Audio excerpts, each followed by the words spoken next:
Good day, everyone. Welcome to this week's edition of the Vise Squad, brought to you by Tokens Fly Shop and Dr. Slick. This week, in keeping with our salmon theme, we're going to tie this little Luven Fly. This is a variant. The original, would have been with a red body or an orange body, and I've subbed a few materials out, which I'll go over. Oopsies. Earthquake. I'll go over as we go. So in the vise, I'm going to put in a 1/0 loop eye, up eye, call it what you want, salmon hook. Dig one of them out. I'll get that in there. We're going to use some 140 Denier Black UTC. And we're going to wind that down until about the barb of the hook.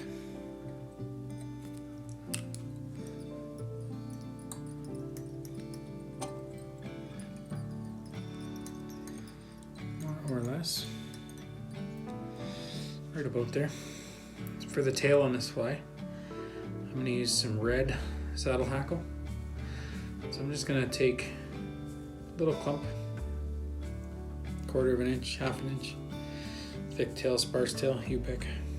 This is about half of that, or 3/8 or so, 3/8 of an inch or so. I'm gonna hold them at the back. I'm sticking off probably about the width of the hook gap. So I'll just tie those in. Shorten it up just a little.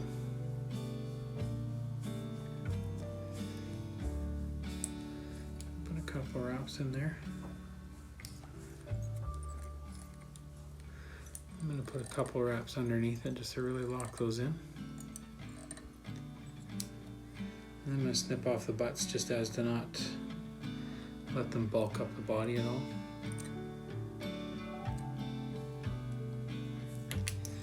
And just clean that up.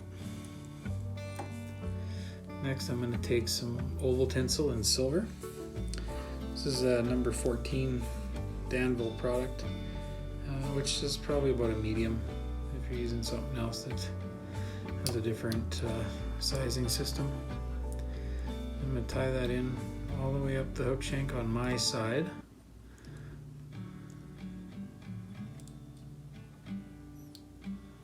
All the way up to the loop.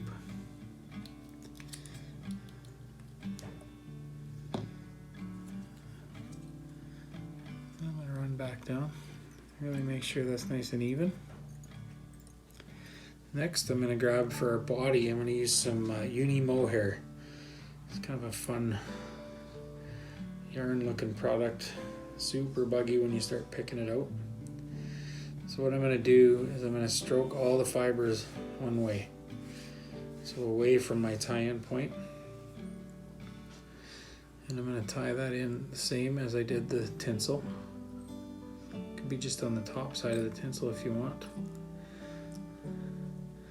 Just sort of help keep that body uniform.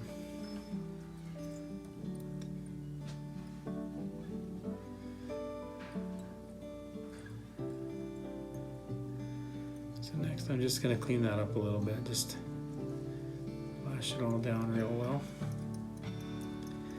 And we'll leave my thread about halfway through the loop, or the peg on the loop, I guess I should say. Make sure that's nice and tight. Alright, so when I wind this mohair, I'm going to keep sort of pulling it as I go, because I don't want it to be super erratic right now. I want it to be nice and smooth. Just build a nice even body.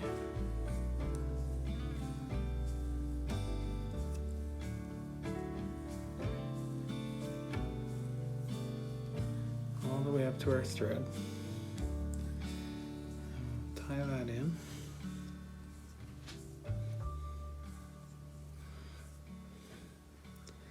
Couple good turns.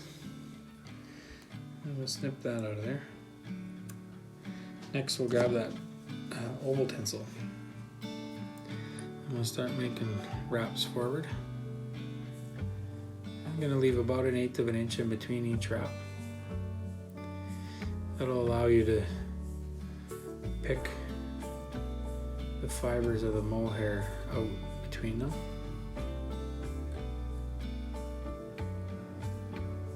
A little bit easier. So we'll get to the front, we'll tie him off.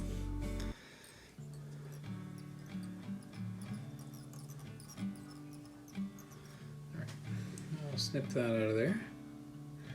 Next, I'm going to take a bit of brass wire brush here that I like to use for combing out dubbing. You can use what you like. You could use a bodkin, you could use a dubbing brush, you could use a piece of Velcro stuck to a popsicle stick. Use what you got. So I'm just going to throw a little whip finish in there just so my thread doesn't come undone and loose.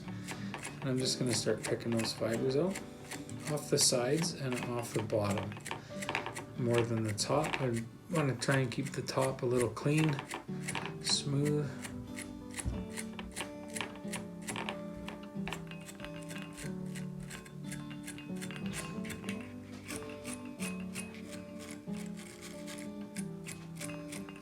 You can pick out as much or as little as you want. Just try and sort of fill that space in between the hook gape with some fibers.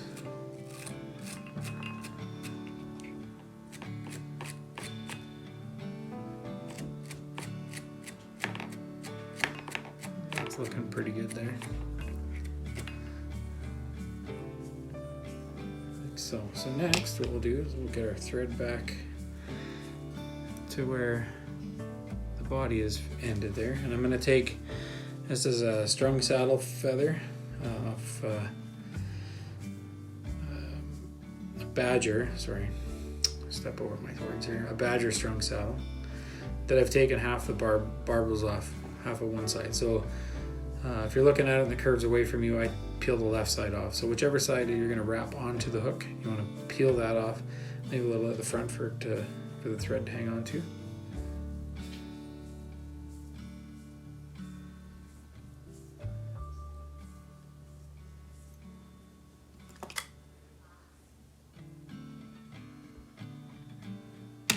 All right, moving forward. Next we'll take that and we'll start wrapping that, leaving all the feather pointing backwards. And we'll just wrap that with some touching wraps moving forward, keeping it all kind of tight together. And those longer fibers just overlay on top of the shorter ones.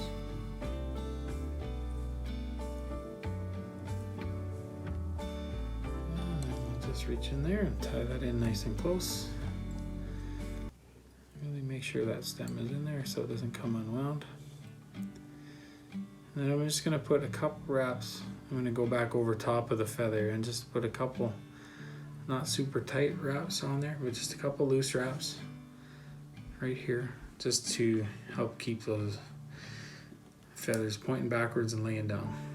So we'll snip the stem out of there. Errant fibers in here, just clean up a little bit.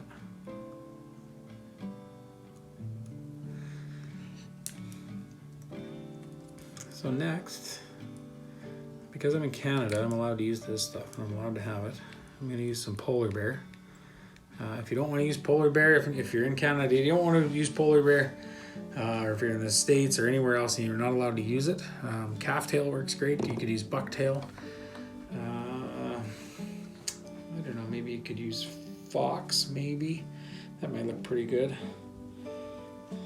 At any rate, we'll grab a little clump of this. I don't want to grab too much. I don't want a huge heavy wing on this thing. So I'm going to grab just a little patch here. And I'm going to pull all the underfur out. This is quite a lot of underfur, this polar bear, as could be expected. So this stuff is, I suppose you could stack it if you wanted to try and stack it. I've tried it before and it's not the easiest to work with that way. So we're gonna have have a bit of a sparse wing. I'm just gonna lay that right over top. Something like that, maybe just to the end of the tail, maybe just past, only just though. So we're gonna do a nice tight wrap on top to keep it from sliding around. This stuff it's waxy, it's a lot like squirrel, this stuff. And it does like to slide. So you're really gotta put some tight wraps in to hold it there. I'll snip that out. And then we'll just use our thread. We'll cover all that up just to build a nice clean little head on it.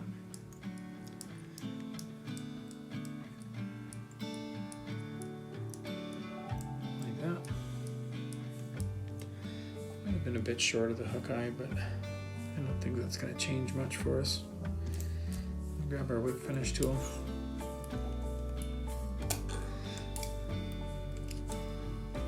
I'll do it a couple times, just make sure that is all good in there. We're going to use some Solarez Bonedry to finish this off, the head. And while we're doing that, I'll figure out a question for this week. Let's go with, if you go back to Kyle's latest video, the White Death, I do believe it was called. What size hook did he use on that pattern? So if you go over on the YouTube channel and check out Kyle's latest video, and answer, first one to answer underneath the video here, the main feed, I'll send a couple of these out to you. Now if you're not in Canada and you're worried about the polar bear thing, I would happily retie these with bucktail or some other suitable material that might be legal where you live. That would be no problem at all. So I'll just finish that up. While we're curing that, thanks to Rick at Goes to 11 for doing such a great job editing all these videos for all of us involved with Goes to 11. Thanks to Togans for all your support, and Dr. Slick as well. You guys all have great products. Please go check out our sponsor stuff. Please go check out their Instagram. Give them a like, give them a share, check out their stores, check out everything. Check out our new store. The new Goes to 11 store is up and running, and Rick's been working his guts out on it. He's been doing a heck of a good job getting it all together, making sure everything is running, and all the inventory is in there. There's just a whole pile of stuff in there. So please go give it a look, and I'm sure he'll put a link up for us here. But at any rate, thanks for watching, everyone, and enjoy your week, and we'll see you next week.